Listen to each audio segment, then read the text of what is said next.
Ici, c'est différent. On commence la discussion avec vous.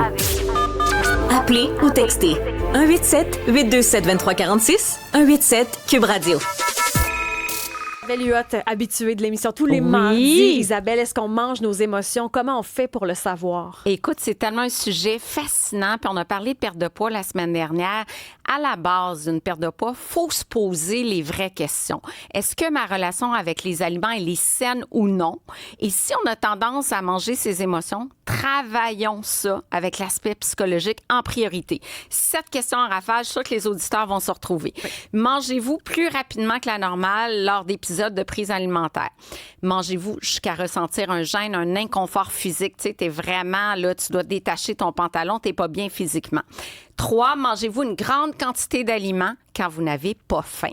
4, mangez-vous seul parce que vous êtes gêné de la quantité d'aliments que vous mangez. Et ça, c'est tellement fréquent dans l'auto, dans le garde-robe, quand tout le monde est couché. Je sors, je m'en vais chercher les biscuits.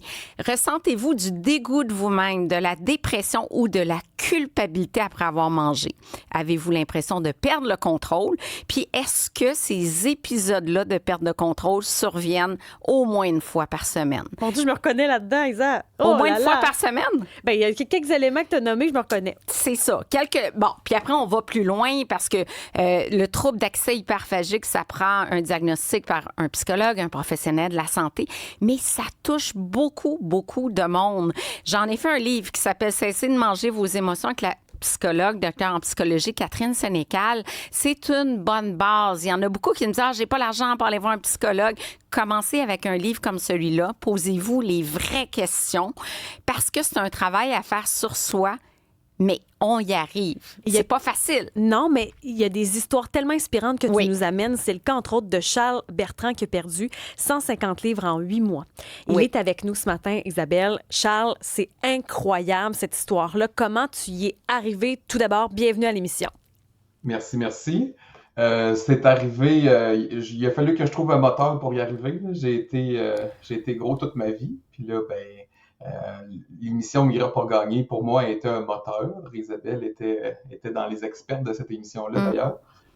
Mais moi, j'avais pas été choisi dans l'émission, fait qu'il a fallu que je le fasse par moi-même. Mais j'étais allé consulter justement une psychologue qui m'a diagnostiqué le trouble hyperphagique. Puis tu sais, de se cacher pour manger, là, c'est exactement ça que je faisais. Là. Moi, je sortais jamais de chez moi sans un sac à dos. Parce qu'avec un sac à dos, j'étais capable de ramener des jujubes, des chips, du chocolat dans mon sac à dos sans que personne le sache chez moi. Puis je pouvais les emmener dans ma chambre pour en manger quand je voulais. Puis ça vous apportait du réconfort de manger comme ça?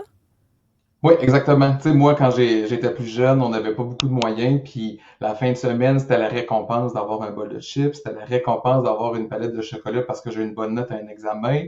Ça a toujours été ça dans toute mon enfance, mon adolescence. Puis quand je suis devenu plus vieux, je pouvais m'acheter les récompenses, même s'il n'y avait rien à célébrer. Là. Fait que ça a toujours été du réconfort, ça comble un vide, ça remplit quelque chose. Donc, ça a toujours été une béquille, en fait. Parle-moi, Charles, de l'impact de la pandémie, parce que ça a été une période difficile pour toi, là. Oui, parce que j'ai perdu 155 livres en 2018, là, donc on est 2 ans avant la pandémie. À la pandémie frappe, puis moi, je reprends 100 livres parce que isolement, j'habite tout seul. Il n'y a plus personne avec qui faire des choses. Donc, l'ennui, pour moi, c'est un déclencheur. Quand j'ai rien à faire, je vais manger. S'il y a des émotions, tu sais, quand la pandémie a fait remonter des émotions aussi, là, on mange des émotions. Moi, en l'espace de 6 mois, j'avais repris 100 livres dans le début de la pandémie.